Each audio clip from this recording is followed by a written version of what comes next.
अब सुनो भाई ध्यान से, इधर सुनो भाई। नया चैप्टर स्टार्ट कर रहे हैं हम। पिछली बार जो हमने टॉपिक खत्म किया है, लिसन, फंक्शन टॉपिक खत्म कर दिया, उसके डाउट्स भी हमने डिस्कस कर दिए। अब हम लोग जो डिस्कस कर रहे हैं वो नया टॉपिक स्टार्ट कर रहे हैं, इनवर्स ट्रिग्नोमेट्री। तो सुनिएगा ध्यान से बच्चों, इनवर्स ट्रिग्नोमेट्री। देखो यार, सबसे पहली चीज, अगर इनवर्स ट्रिग्नोमेट्री की हम बात करें, बहुत इंपॉर्टेंट टॉपिक है, पहले अपने भेजे में बिठाइए, ठीक है। मतलब इसके अगर मैं NDA point, school point of view से बात करूं तो सिर्फ 2 या 3 नंबर का चैप्टर है, मात्र 2 या 3 क्वेश्चन आएंगे बोर्ड में, इससे ज्यादा ही आते हैं। पर जब हम बात करते हैं इसके कंपटीशन लेवल की, खासकर एनडीए की, तो एनडीए में इसी बार आपके 4 से 5 क्वेश्चन आए थे 2024 का जो पेपर हमने दिया, ठीक है ना। तो एनडीए के लिए बहुत इंपॉर्टेंट टॉपिक है। तो पहले तो हम ये समझे यार कि इनवर्स ट्रिग्नोमेट्री का मतलब क्या है। पहले एक चीज क्वेश्चन पूछूंगा, सुनिएगा ध्यान। मान लिया अगर मैं sin x का ग्राफ बोलूं,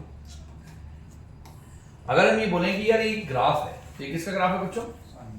sin x का। तो अगर हम बात करें यार ये sin x का ग्राफ है, तो क्या ये ग्राफ 1 1 है? नहीं। सोचो, 1 1 का मतलब होता है कि एक x के लिए एक y। तो क्या ये 1 1 है? देखो मैं साफ, मुझे दिख रहा है कि अगर मैं इस ग्राफ को गौर से देखूं, तो इस ग्राफ में अगर मान ले मैं यहां पर a कोई सेट है, यहां पर b है, अगर मैं x को 30 डिग्री पुट करूं तो मुझे पता है यार कि इसकी वैल्यू हाफ आ रही है, और x को अगर मैं 150 डिग्री पुट करूं तो भी इसकी वैल्यू हाफ आ रही है। यानी कि इतना मुझे साफ पता लग रहा है कि ये 1 1 तो नहीं है, ये क्या है? मैनी 1 है एंटायर इंटरवल में। बोलो ठीक है ना जी सर। और वैसे भी याद रखना, कोई भी ग्राफ 1 1 तब होता है जब हम, क्या होता है बच्चों, कोई भी ग्राफ 1 1 तब होता है जब एक x के लिए एक y और एक y के लिए एक x हो, ठीक है ना। और ग्राफिकली अगर देखा जाए तो कोई भी फंक्शन का ग्राफ 1 1 तब होता है जब या तो वो स्ट्रिक्टली इंक्रीज हो या वो स्ट्रिक्टली डिक्रीज हो, अदरवाइज वो 1 1 नहीं हो सकता। Is that clear not? Yes sir. अब अगर हम बात करते हैं ये ग्राफ आपका 1 1 है कि नहीं है, तो नहीं है भाई साहब, पता लग रहा। अब क्या ये ग्राफ रियल टू रियल में ऑन टू है? अगर मान लो ये फंक्शन जो है ये रियल टू रियल हो जाए, तो क्या रियल टू रियल में ये ऑन टू है? अब समझते हैं, देख ये -1। अब रियल टू रियल की अगर हम बात करें तो ये ऑन टू भी नहीं है, क्योंकि को डोमेन तो हो गया रियल नंबर और इसकी रेंज होगी -1 से 1, ठीक है। तो जितने भी ट्रिग्नोमेट्रिक फंक्शंस होते हैं वो ना तो 1 1 होते हैं और ना ही वो ऑन टू होते हैं, क्योंकि वो सारे के सारे पीरियोडिक होते हैं, y की वैल्यू बार बार रिपीट करती है। तो ना तो 1 1 होते हैं ना ही वो ऑन टू होते हैं। अब क्योंकि वो 1 1 ऑन टू नहीं होते साहब, इस वजह से हमें क्या करना पड़ता है, इनवर्स ट्रिग्नोमेट्री एग्जिस्ट कर ही नहीं सकती, क्योंकि किसी भी फंक्शन का इनवर्स का पॉसिबल होता है भाई जब वो 1 1 और ऑन टू होगा, यानी कि फंक्शन बाइजेक्टिव होगा। और अगर फंक्शन बाइजेक्टिव नहीं है तो वो इनवर्स पॉसिबल नहीं है, ठीक है ना। तो होता क्या है कि किसी भी ट्रिग्नोमेट्रिक फंक्शन को इनवर्स करने के लिए हमें उसकी डोमेन और कोडोमेन को रीडिफाइन करना पड़ता है। मतलब अगर मान ले मैं इस ग्राफ को यहां से हटा दूं और इधर से हटा दूं यहां से, तो ये ग्राफ सिर्फ इतना रह जाएगा, और इतना ग्राफ की अगर हम बात करें तो ये स्ट्रिक्टली इंक्रीज हो जाएगा यहां से यहां तक, यानी ये 1 1 हो जाएगा इस इंटरवल में।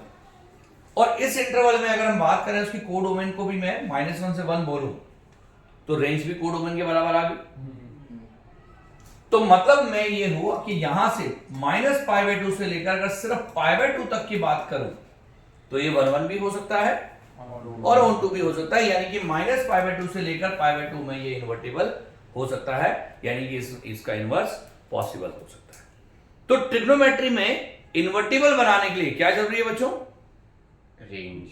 आपको रेंज और डोमेन को रीडिफाइन करना पड़ता है, मतलब जो पहले से है वो नहीं होकर के आपको बनानी पड़ती है। बोलो समझ में आ गया? क्लियर है? थोड़ा 2 मिनट के लिए सोचिए, फिर बताता हूं। क्वेश्चन भी था। हाँ अब तो बोल, क्या पूछ रहा है? कुछ वो -3π/2 से 3π/2। देखो क्या होता है, मैं थोड़ा सा इस चीज को डिफाइन कर दूं। देखो बच्चों, इन्होंने एक प्रश्न पूछा, इन्होंने कहा कि मैंने आपसे कहा कि हम उसको -π/2 से लेकर +π/2 तक डिफाइन करते हैं, यानी कि हम उसको स्टेबल कर देते हैं कुछ समय के लिए। मतलब हम ये कहते हैं कि वो पूरे एंटायर इंटरवल में ना जा करके -90 डिग्री से लेकर +90 जाए in case of sine x. पर होता क्या है कि अगर हम साइन के अलावा बात करें, मान लीजिए ग्राफ ऐसे गया, ये साइन का ग्राफ है, 0 है, पाई है, 2 पाई है, यहां पर आ गया π/2 और यहां पर आ गया 3π/2। अब होता क्या है बच्चों कि अगर मैं ये कहूं कि यार -90 से लेकर +90 तक, -90 से यहां पर -90 है, -π/2 मान ले इसको, तो अगर मैं कहूं यार -90 से लेकर +90 तक ये फंक्शन 1 1 भी है, और अगर मैं इसकी को डोमेन को भी -1 से 1 तक बोल दूं तो ये आपका ऑन टू भी है। पर सर होता क्या है, π/2 से लेकर 3π/2 तक भी सेम चीज हो रही है, 3π/2 से लेकर 5π/2 तक भी बोल सकते हैं। तो एक्चुअली हम क्या करते हैं, हर इंटरवल में उसकी डोमेन को रीडिफाइन कर सकते हैं। अगर मैं उस इंटरवल की बात करूंगा बिल्कुल ले सकते हैं, पर जनरली क्या होता है, हम हमेशा किसी भी चीज की एक प्रिंसिपल वैल्यू को लिया जाता है जहां से वो आगे तक के सारी वैल्यूज को कन्वे करना। फॉर एग्जाम्पल मैंने तुझे कहा इवन नंबर लिख सारे, तो इवन नंबर तो भैया 2n भी होता है, इवन नंबर 4n भी होता है, इवन नंबर 8n भी होता है, इवन नंबर 10n भी होता है। पर फिर भी मैं इवन नंबर को 2n लूंगा ना, क्योंकि मैं उसकी न्यूनतम वैल्यू देखूंगा, स्मॉलेस्ट वैल्यू। तो सबसे पहले जो इंटरवल बन रहा है वो -π/2 से लेकर +π/2 बन रहा है। उसके बाद इंटरवल और भी हैं, बात समझ में है, उसके बाद और भी इंटरवल हैं। पर मैंने क्या कहा आपसे, हम क्या करेंगे, सबसे स्मॉलेस्ट वाले को देखेंगे जहां से पूरा ग्राफ की शुरुआत हो रही है। बात समझ में आए, that's why we are taking -π/2 से लेकर +π/2। आ गया साहब, मतलब इसके इधर हटा दिया और इसके इधर हटा दिया, तो ग्राफ ये बन गया। क्लियर है अदर? Yes, अब सुनिए, अगर मान ले मैं यही चीज तुझे कहूं कि यार कॉस है, तो सोच कॉस का ग्राफ क्या होता है भाई। अगर कॉस के ग्राफ की बात करें तो ये कॉस का ग्राफ है सर। तो बच्चों अगर ये कॉस का ग्राफ है तो कॉस के ग्राफ को कॉस से समझिए, ये π/2 है, ये आपका पाई है, और यहां पर 0 हो गया, ये -π हो π/2। तो अगर हम कॉस का ग्राफ देखें तो कॉस के ग्राफ को अगर गौर से समझे हम लोग, तो कॉस का ग्राफ इस जगह से लेकर इस जगह तक स्ट्रिक्टली डिक्रीज हो गया। Yes, sir. और इसकी अगर हम रेंज को भी, मतलब को डोमेन को भी -1 से 1 बोल दें तो भी ये 1 1 1 2 हो जाएगा। पर इसके आगे भी तो 1 1 1 2 होगा साहब, π/2 से, कहां से, पाई से लेकर 2 पाई तक। पर हमने क्या करना है, स्मॉलेस्ट वैल्यू को लेना है। सबसे पहले कब हुआ भैया, 0 से लेकर पाई तक। तो यानी कि समझ में आ गया इनवर्स ट्रिग्नोमेट्री का सिंपल फंडा। जितने ट्रिग्नोमेट्रिक रेशियोज होते हैं वो सारे के सारे ट्रिग्नोमेट्रिक रेशियोज अपने भेजे में बिठा लीजिएगा। जितने ट्रिग्नोमेट्रिक रेशियोज होते हैं सर, कोई भी ट्रिग्नोमेट्रिक रेशियो जो होता है वो 1 1 1 2 नहीं होता। पर हम क्या करते हैं, हम उन ट्रिग्नोमेट्रिक रेशियो को क्या करते हैं, रीडिफाइन करते हैं। मतलब उसकी डोमेन को और को डोमेन को हम क्या करते हैं, अलग से बताते हैं, जिससे वो 1 1 1 2 हो जाता है उस पर्टिकुलर इंटरवल में, जिस वजह से उसका इनवर्स पॉसिबल हो जाता है। बात समझ में आया, फंक्शन क्या हो जाता है, बाइजेक्टिव हो जाता है। इसका पूरा नाम क्या है, इनवर्स ट्रिग्नोमेट्रिक फंक्शंस। चैप्टर का पूरा नाम क्या है, इनवर्स ट्रिग्नोमेट्रिक फंक्शंस। बात समझ में आ गया, क्लियर? तो सुनिए, अब एक टेबल आपने याद रखनी है, वो टेबल क्या है सुनिए भाई। टेबल में आपके पास डोमेन और रेंज, ठीक है, डोमेन और रेंज बोल दो उसको, कोई दिक्कत नहीं है, क्योंकि को डोमेन तो रेंज के बराबर हो जाता है, ठीक है ना। तो डोमेन और रेंज की अगर हम बात करें तो पहला ट्रिग्नोमेट्रिक है साइन इनवर्स एक्स।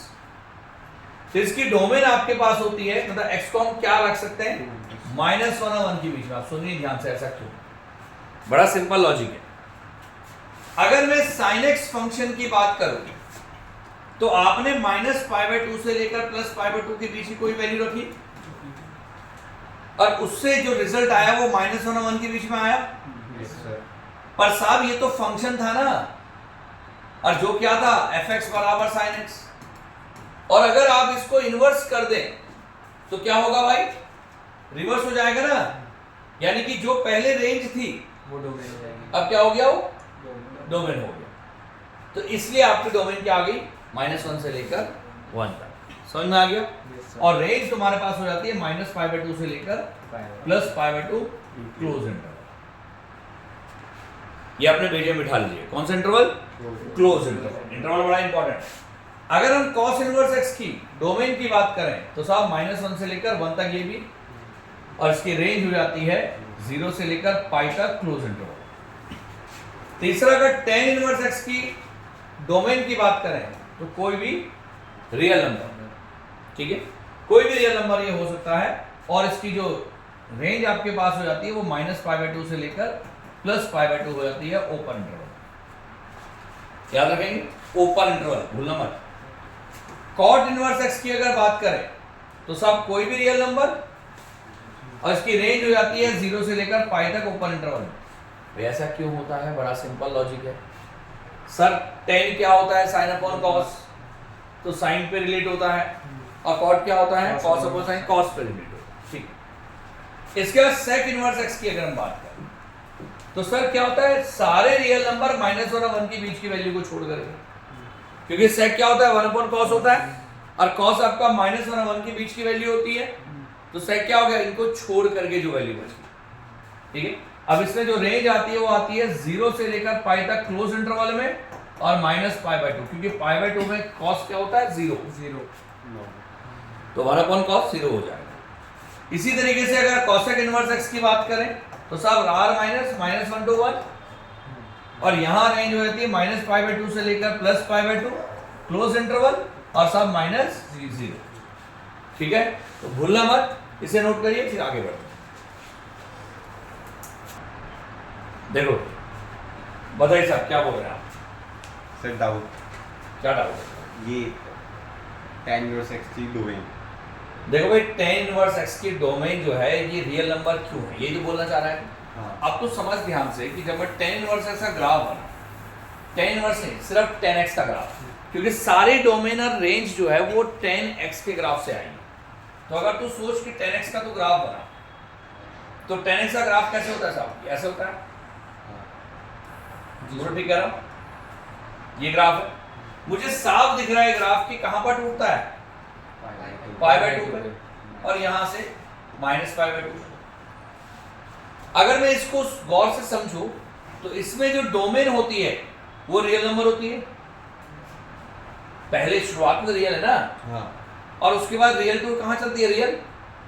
अच्छा, इस क्वेश्चन में एक खासियत है कि इसकी को डोमेन है रियल टू रियल। अगर मान लीजिए फंक्शन रियल टू रियल है तो को डोमेन रियल है, यस सर। और इस ग्राफ को देख के साफ पता लग रहा है कि रेंज भी रियल है।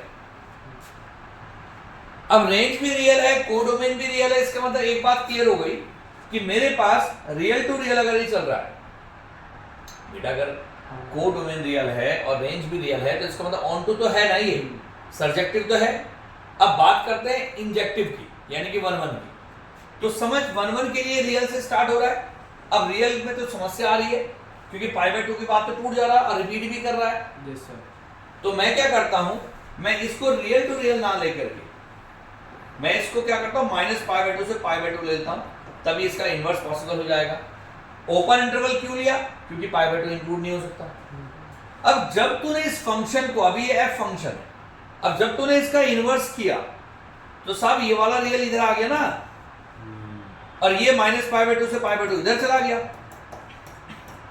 तो उसकी डोमेन क्या आ गई, रियल नंबर, और रेंज क्या आ गई, -π/2 से लेकर +π/2 ओपन इंटरवल में। बात समझ में आ गया भाई, क्लियर है, कॉन्सेप्ट क्लियर हो गया। Yes sir. ठीक।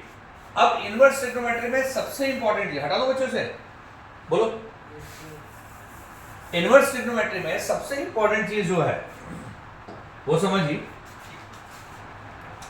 सबसे इंपॉर्टेंट चीज जो इनवर्स ट्रिग्नोमेट्री में स्टार्ट होती है वो होती है प्रिंसिपल वैल्यूज। ठीक है ना, तो पहली चीज तुम्हारे पास आती है बच्चों प्रिंसिपल वैल्यूज। बहुत आसान है, सारी प्रिंसिपल वैल्यूज किस पे निर्भर करती है भाई, सारी के सारी जो प्रिंसिपल वैल्यूज हैं ये इसकी डोमेन और रेंज पे निर्भर करती है। पर before start this principle value मैं आपको बताऊं उससे पहले आपको कुछ फॉर्मूले याद रखने पड़ेंगे। सुनिए वो फॉर्मूले क्या है, इधर देखिए।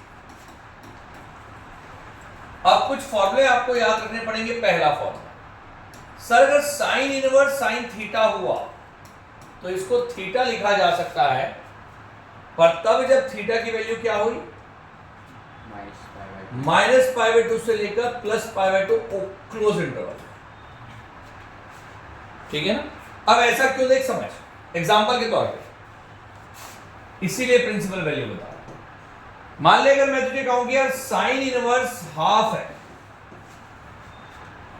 तो हाफ का मतलब क्या होता है भाई, 30 डिग्री। यानी कि इसको लिखा जा सकता है साइन इनवर्स साइन 30 डिग्री। और साइन 30 डिग्री क्या, साइन इनवर्स साइन 30 डिग्री आ गया भाई, साइन से साइन हट गया, साइन इनवर्स से साइन हट गया, और रिजल्ट कितना आया 30 डिग्री। बात समझ में? तो ये जो 30 डिग्री है, इसी 30 डिग्री को बोला जाता है प्रिंसिपल वैल्यू। आ गया समझ में? अब ये क्यों आया, एक और देख, एक और देख, सुन पहले। इसी में मैंने कहा let in other ways, in other way, मैंने कहा यार साइन इनवर्स 1/2 को तुम x मान लो। तो ये प्रिंसिपल वैल्यू का मतलब इसकी वैल्यू क्या आएगी सॉल्व होने के बाद। मैंने इसको 1 माना, x माना, तो सब साइन x = हाफ आया। अब साइन x ऐसी रहा, हाफ किसकी वैल्यू हुई, साइन π/6 की। साइन से साइन हट गया। वैसे कायदा अनुसार अगर साइन थीटा साइन अल्फा के बराबर होता है तो सब थीटा बराबर आता है n पाई प्लस -1 की पावर n और अल्फा, पता है? हाँ।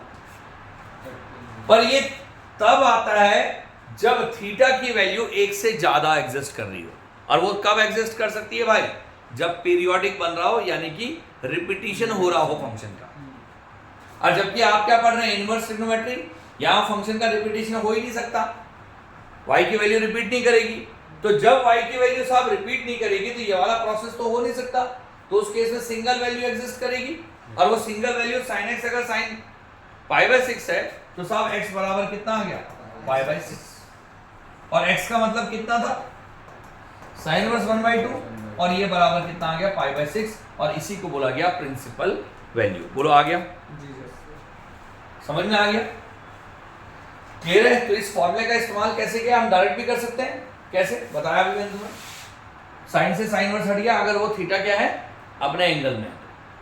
हाँ सर अगर वहाँ 30 की जगह 270 होता या कुछ और होता तो हम नहीं कर सकते थे, फिर हमें क्या पड़ता, करना पड़ता, उस एंगल को वहां पर लाना पड़ता। कैसे, देख समझाता हूँ। मान ले अगर मैं तुझे कह रहा हूँ कि इन्होंने एक बात कही है तो मैं उसका भी इनको वो देता हूँ, इधर देखो जवाब देते हैं, बिल्कुल जवाब देते हैं। भाई इन्होंने कहा कि अगर मान ले, एक प्रश्न मैंने लिया, एक और एग्जांपल, मान ले अगर मैं तुझे कहूं यार साइन इनवर्स, और यहां पर आ गया साइन 150 डिग्री,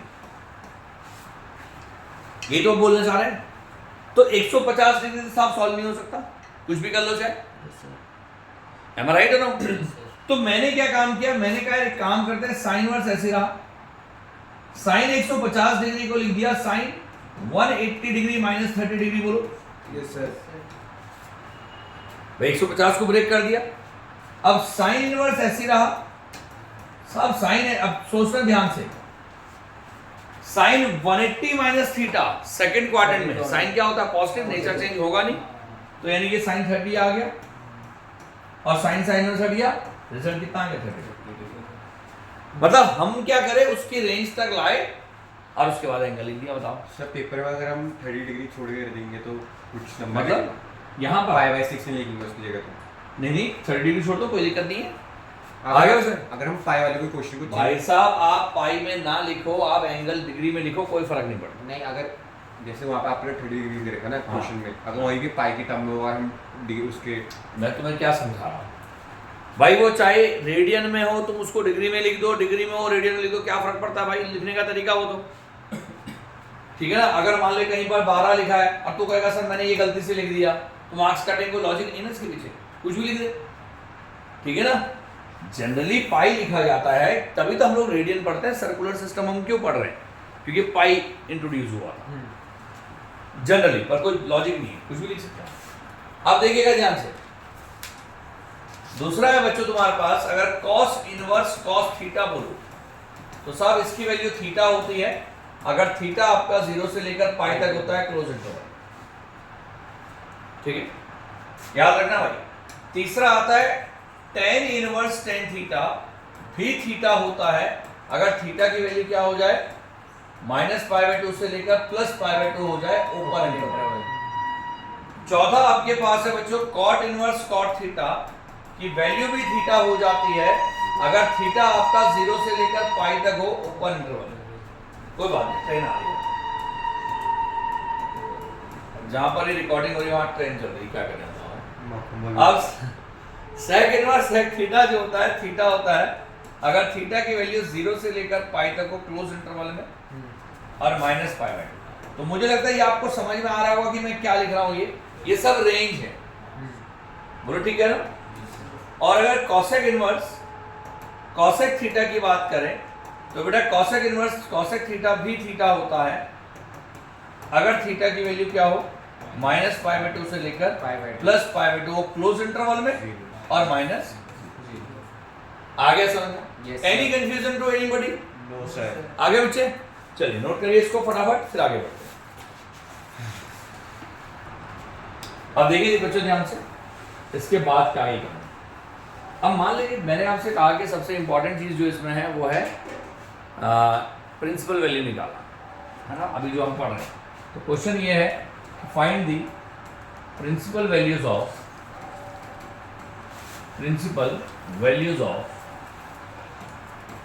द फॉलोइंग। अब मान लें अगर मुझे प्रिंसिपल वैल्यूज निकालनी है बच्चों, जो मैं आपको क्वेश्चन दे रहा हूँ, देखिए पहला है, एक दो क्वेश्चन मैं कराऊंगा उसके बाद आप लोग करेंगे, ठीक है। पहला आपके पास है मान लें साइन इनवर्स 1/√2 माइनस का। अभी तक हमने नोटिस किया सिर्फ प्लस वाला था, अब क्या हो रहा है, अगर माइनस वाला होगा तो क्या करेंगे, देखिएगा ध्यान। भाई मैंने क्या काम किया, दो तरीके हैं। एक तरीका तो क्या है, इसको x या y मान करके सॉल्व करो, पर मैं इसको डायरेक्ट करूंगा क्योंकि आगे चल के आपको डायरेक्ट ही करना है। तो हमने क्या किया भाई, साइन इनवर्स -1/√2 इसको लिख दिया, साइन इनवर्स अपनी जगह में रहा, यह आ गया माइनस का साइन 45 डिग्री यानी कि π/4। बोलो ठीक है ना जी सर। अब बात को समझिएगा सब बच्चे। अगर मान ले एक क्वाड्रेंट की मैं बात करूं, अब उस क्वाड्रेंट में क्या होता है बच्चों, सुनिएगा। एक क्वाड्रेंट की अगर हम बात करें तो उस क्वाड्रेंट में आपके पास है मान लीजिए first quadrant, second quadrant, third quadrant, fourth quadrant. Inverse trigonometry में अगर कोई भी चीज पॉजिटिव होती है, मतलब एंगल अगर पॉजिटिव है तो आपको हमेशा फर्स्ट क्वाड्रेंट में जाना है। क्या बोल रहा हूं मैं, अगर एंगल आपका पॉजिटिव हो तो हमेशा आपको क्या करना है, फर्स्ट क्वाड्रेंट में जाना है, ऑलवेज। एंगल पॉजिटिव मतलब ये जो एंगल है ना, अच्छा इसके अंदर ये जो भी साइन वर्स के अंदर जो लिखा है थीटा, अगर वो आपके पास पॉजिटिव हुआ तो हमेशा कहां जाएंगे, फर्स्ट क्वाड्रेंट में, ऑलवेज। तो फर्स्ट क्वाड्रेंट का मतलब थीटा बने सबके। पर अगर आपके पास नेगेटिव हुआ तो आपने जाना है सेकंड क्वाड्रेंट में, यानी कि पॉजिटिव फॉर ऑल। बोलो समझ में आया? फर्स्ट क्वाड्रेंट में जाना है, मतलब इन केस ऑफ पॉजिटिव आपको क्या करना है बच्चों, फॉर ऑल, ये सब। और अगर मान ले थीटा नेगेटिव हुआ, मतलब जो उसका एंगल है साइन वर्स का, अगर एंगल नेगेटिव हुआ, सुन ले, तो नेगेटिव के केस में साइन इनवर्स में नहीं, कॉस इनवर्स में, सेक इनवर्स में और कॉट इनवर्स में आपको कहां जाना है, सेकंड क्वाड्रेंट में। सोचो ऐसा क्यों, आप थोड़ा दिमाग लगा के सोचो। मैंने एक टेबल लिखाई थी, कॉस इनवर्स क्या था, 0 से लेकर पाई, यानी कि फर्स्ट और सेकंड। तो फर्स्ट में तो पॉजिटिव होता है, सेकंड में ही नेगेटिव होगा। सेक इनवर्स क्या था, 0 से पाई, अगेन ओपन इंटरवल में -π/2, तो यानी कि फिर से फर्स्ट और सेकंड में, तो सेकंड में ही जाएंगे नेगेटिव के केस में, फर्स्ट में जा नहीं सकते। तीसरा कॉट का क्या था, 0 से पाई, वही सेम ओपन इंटरवल में, यानी कि फिर से फर्स्ट और सेकंड क्वाड्रेंट में, तो सेकंड में ही नेगेटिव हो सकता है। साइन वर्स क्या था, -90 से +90, यानी कि फोर्थ में और फर्स्ट में, फोर्थ में ही नेगेटिव हो सकता है। tan इनवर्स क्या था, -90 से +90 ओपन इंटरवल में, फिर से फोर्थ और फर्स्ट में। तो आप ये समझिए थर्ड में कभी नहीं जाना, ठीक है, हाँ क्योंकि थर्ड तक जाता ही नहीं इनवर्स ट्रिग्नोमेट्री। फोर्थ में जाना है, फोर्थ में क्या बन के, Negative. -θ बन के, और सेकंड में क्या बन के, π-θ बन के। फोर्थ में -θ बन के और सेकंड में क्या बन के बच्चों, π-θ बन के। ये अपने भेजे में बिठा लीजिए, गॉट इट और नॉट। π-θ मतलब 180 -θ, नेचर चेंज नहीं होता ना भाई। किस, अभी बताता हूँ क्यों बनाना है, पहले ये समझ में आया और -θ समझ में आया। ये कब होता है, साइन इनवर्स के केस में, और tan tan इनवर्स के केस में, और cosec इनवर्स के केस में। अभी क्यों है, कैसे इसका इस्तेमाल है, देखो अब मैं आपको समझा रहा हूं। इधर ये मैं नोट करके यहाँ पर लिख रहा हूँ ताकि आपके भेजे में ये बैठ जाए हमेशा, ठीक है। यहाँ पर लिख रहा हूं, ये समझ ली सर्कल कुछ ऐसा सा, ठीक है। ये इसको एक बॉक्स में अलग मैंने बना दिया। अब इसका इस्तेमाल कैसे दें, क्लियर समझिएगा बच्चों। हाँ? अब इसका इस्तेमाल कैसे, मैंने कहा तो सब साइन इनवर्स ऐसी रहा, माइनस है, कौन सा quadrant, fourth, minus sine theta. Sir sine minus theta भी तो होता है। असल में माइनस साइन थीटा के दो वैल्यूज होती हैं, एक तो साइन माइनस थीटा और एक साइन 180 प्लस थीटा। हाँ पर थर्ड में जाना नहीं है तो फोर्थ में क्या बन के जाएंगे, डायरेक्ट। वैसे एक और होता है sine minus sine theta, sine 360 degree minus theta, पर हमें तो डायरेक्ट जाना है इसलिए हम माइनस थीटा में गए। आया, यस सर। अब साइन से साइन हट गया क्योंकि अपनी रेंज में आ गए ना, -90 से +90 के बीच में, तो इसलिए ये हट गया साइन साइन इनवर्स और रिजल्ट कितना आया, माइनस का π/4। और यही प्रिंसिपल वैल्यू है। बोल बोल सर अगर वहीं से साइन काट देंगे -π/4 तो वैसे भी आ रहा था। सब मैं बार बार आपको एक बात बोल रहा हूँ कि हम माइनस नहीं काट सकते ना, ये क्या बात, एक्सपोर्ट कर रहे हो, कर ही ना हूँ। शेयर कर रहे हो ना, वो देखो। हाँ क्या बोल रहे हैं, वहां से डायरेक्ट काट दो ना, इससे हाँ साइन ये माइनस है ना बात, कैसे कट जाएगा, कट सकते हैं ना अरे यार भाई माइनस। कैसे बातें कर रहा तू, मतलब तू ये कहना चाह रहा है कंपोजिशन बना रहा है, sine inverse sine theta theta होता है ना भाई, sine inverse minus sine theta theta होना होता है, उस माइनस को हटाना पड़ेगा माइनस थीटा ना। होगा ना, कैसी बातें कर रहा है यार, साइन और साइन और साइन के बीच में कोई साइन थोड़ा होना चाहिए यहाँ पर, ऐसे पॉजिटिव होना चाहिए। कुछ होना ही नहीं चाहिए, मतलब समझ में तभी तो हट सकता है वो। और ये इनवर्स से कोई चीज कैसे हटती है तो तरीका है ना भाई, बात सब कुछ और हो गया तो फिर थोड़ा हटेगा। क्लियर है अंदर, आगे बच्चों समझ में आ गया। Yes sir. अब सुनिए, जैसे एक और क्वेश्चन है बी, अभी दो चार क्वेश्चन समझा रहा हूं फिर क्लियर हो जाएगा। मान ले अगर मैं तुझे कहूं कि कॉस इनवर्स माइनस का √3/2, तो अगर -√3/2 से सिंप्लीफाई करना है तो क्या करेंगे भाई, भाई कॉस इनवर्स ऐसे रहा, माइनस का cos π/6, cos 30 डिग्री होता है पर cos तो नेगेटिव आ गया। अभी बताया मैंने नेगेटिव के केस को cos इनवर्स में कहां जाना है, सेकंड ऑर्डर। सेकंड यानी कि क्या बन के जाना है, pi minus pi. cos inverse cos π - π/6, बोलो आ गया। Yes sir. अब cos ऐसे रहा इनवर्स, यहां पर आ गया cos 5 π/6, यस सर। भाई 5 π/6 का मतलब 150 डिग्री, अब 150 डिग्री 0 पाई के बीच में है, यस सर। यानी cos से cos इनवर्स हट सकता है, तो रिजल्ट कितना आ गया साहब, 5 π/6। अगर ये पाई बाय सॉरी 0 से पाई के बाहर चले गया, भाई तो अगर तुझे 10 बार मैं एक चीज बोल रहा हूँ तुम एक बात को ना समझते नहीं। नहीं ये अभी थोड़ी देर पहले मैंने एग्जांपल कराया था कि साइन 150 डिग्री, वो उसकी रेंज से बाहर चला गया तो उसको रेंज में लाना है ना भाई। अरे मैं समझ गया वो बात। हाँ, फिर मतलब अगर वो हो गया तो यहाँ पे कर सकते हैं हम, वो जो आपने पहले कराया 150 वाला, वो तो किसी भी क्वेश्चन में हो सकता है भाई, कोई जरूरी थोड़ा है कि आपका रेंज में ही होगा पहले से, हाँ वो भी वो पूछा तो आपको लाना पड़ेगा ना। अगर हम पाई माइनस थीटा सॉल्व करके रेंज में जरूरी नहीं आए वो, जरूरी नहीं है ना वो आए। 100% जरूरी है, नहीं तो ये cos से cos इनवर्स हटेगा नहीं। रेंज में तो आप लाओगे ना साहब।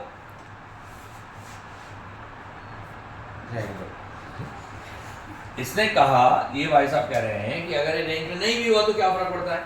मैं कहता हूँ 100% ये नहीं कह रहा मैं। हाँ, आप उसको सॉल्व करोगे जो पाई माइनस थीटा सॉल्व करके रेंज में आएगा वो, मैं ये पूछ रहा हूँ। 100% आएगा। वही मैं पूछ रहा हूँ। हाँ, ये 5π/6 के बदले अगर कुछ और आता ना यहाँ पर पाई से बाहर हो जाता वही मैं पूछ तो रहा हूँ। कॉस से कॉस इनवर्स हट ही नहीं सकता था, फिर यहाँ पे सॉल्व करना था। फिर सॉल्व करना था जैसे हमने साइन वाला किया। ठीक है, अब देखो भाई सी वाला, अगर कॉट इनवर्स है और यहां पर आ गया मान ले -√3, तो सर क्या करेंगे भाई, कॉट इनवर्स ऐसे रहा माइनस ऐसे रहा, कॉट π/6 होता है शायद, कॉट 30 डिग्री होता है ना √3। हाँ अब कॉट आ गया नेगेटिव, तो नेगेटिव में लिखा रखा देखो मैंने, कॉट के केस में क्या होता है बताओ, तो कॉट π-π/6, बोलो ठीक है यहाँ तक। अब इसको सिंप्लीफाई करो तो कॉट इनवर्स ऐसी रहा भाई, कॉट 5π/6 आएगा, रेंज में आ गया देखो 150 डिग्री 0 से पाई के बीच में, तो डायरेक्टली कितना आ जाएगा बच्चों ये 5π/6। ये सब क्या निकल रहा है, ये प्रिंसिपल वैल्यूज निकल रही है। बात समझ में आ गया। Yes sir. जैसे एक और क्वेश्चन देखो, अगर कॉसेक इनवर्स 2 कहूंगा तो क्या करेंगे बच्चों का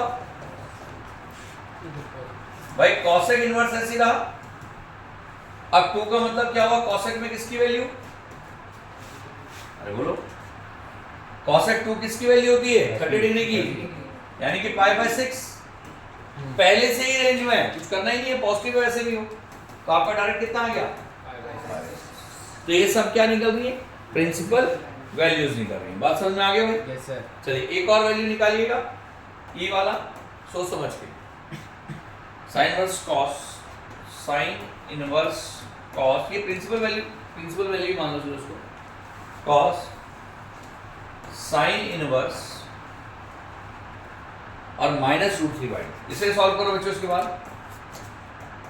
पहले से नोट कर लीजिए, फिर इसे सॉल्व करो, सोच समझ। अब देखो बच्चों ध्यान से, अगर हम बात कर रहे हैं बच्चों कॉसेक इनवर्स कॉसेक π/6 है, तो इसका तो खैर π/6 आ गया था पहले वाला। ये वाला क्वेश्चन जो मैंने आपको दिया, देखो कैसे करेंगे भाई, इधर समझ लीजिए जिसको नहीं आ रहा भाई, साइन इनवर्स ऐसी रहा, कॉस ऐसी रहा भाई, साइन इनवर्स और माइनस का, साइन में किसकी वैल्यू होती है √3/2 भाई, साइन π/3 की, बोलो ठीक है ना। अब साइन इनवर्स ऐसी रहा, कॉस ऐसी रहा भाई, साइन इनवर्स ऐसी रहा, इसको लिख दिया हमने साइन -π/3, बता कैसे, यस सर, फोर्थ क्वाड्रेंट में आना चाहिए। फोर्थ क्वाड्रेंट में आना चाहिए। अब साइन इनवर्स ऐसी रहा, कॉस ऐसी रहा, साइन साइन हट गया -π/3, बोलो ठीक कह रहा हूं, यस सर। बोलो साहब आ गया। अब कॉस से यहाँ कॉस है, यहाँ साइन इनवर्स है, हट तो सकता नहीं, क्या करें बता, पहले उसे साइन भी चेंज वैल्यू करनी निकालनी पड़ेगी। भाई पहले हम क्या करेंगे, कॉस की प्रॉपर्टी लगाएंगे, साइन ऐसी रहा sine inverse, cos minus theta, Cos cos theta theta ही होता है, तो कॉस π/3 आ गया। Yes sir. अब कॉस 60 डिग्री, थोड़ी जगह नहीं है तो यहाँ लिख रहा हूं मैं, एक मिनट, कोई बात नहीं, हटा रहा हूँ, बस वेट करना, थोड़ा सा इसका रहा हूँ, ठीक। अब सुनिएगा बच्चों ध्यान से यार, अब साइन इनवर्स ये आ गया भाई, यस सर। अब मैंने क्या किया, साइन इनवर्स ऐसी रहा, अब ये है cos π/3 यानी cos 60 डिग्री। अब तो सोच cos 60 डिग्री को तो sin 30 डिग्री लिखेगा तो क्या फर्क पड़ेगा, अरे कॉम्प्लीमेंट्री एंगल होते हैं ना भाई, इस 60 डिग्री को लिख सकते हैं हम लोग क्या 90 - 30 और cos 90 - थीटा sin थीटा, तो भैया sin π/6 आ गया, sin से sin इनवर्स हट गया, रिजल्ट क्या आ गया π/6। समझ में आया सॉल्व करने का तरीका, यस सर। क्लियर। तो भैया ये आप हम लोग वहाँ cos माइनस के साथ था cos का। ये माइनस आ गया ना, अच्छा तो अगर cos फोर्थ क्वाड्रेंट में cos पॉजिटिव होता है, अगर वो होता cos इनवर्स -π/3 तब अलग बात। तब उसको सॉल्व करना हाँ, पड़ता समझ में आ गया। हम्म। तो इस तरीके से प्रिंसिपल वैल्यूज को कैलकुलेट किया जाता है। तो भैया इसको ट्राई करिएगा और कल इसको फर्दर एक्सप्लेन करेंगे, ठीक है। आरडी पूरी सॉल्व करनी है और उसके अलावा एनडी के पूरे क्वेश्चन हम लोग सॉल्व करेंगे अलॉन्ग विद जी। चलिए ठीक है, थैंक यू।